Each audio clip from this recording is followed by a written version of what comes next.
Pagpalang araw po sa atin lahat, panuloko di umano ni Rosmar kay Diwata ay binunyag ni Mystica. Nagulat ang maraming netizens ay siniwalat ni Mystica laban kay Rosmar dahil sa pagkilala ng lahat kay Rosmar sobrang yaman nito. Totoo kaya na scripted lang at palabas ang ipinapakita ni Rosmar sa madla? Totoo kaya na nadismaya di umano si Diwata nang malaman niya ang katotohanan sa mga binibigay ni Rosmar sa publiko? Kailan lang naging trending ang pagbigay ni Rosmar ng mga regalo kay Diwata?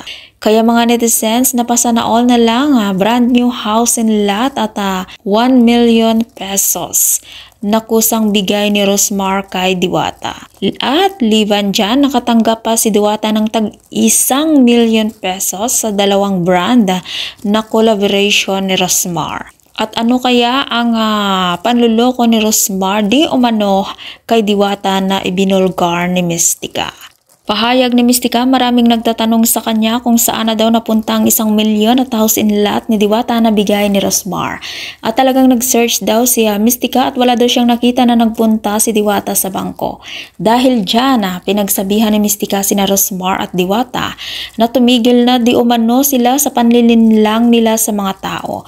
At ayon pa kay Mystica, lahat na lang ng ginagawa nyo ay puro panlilinlang at panluloko na lang.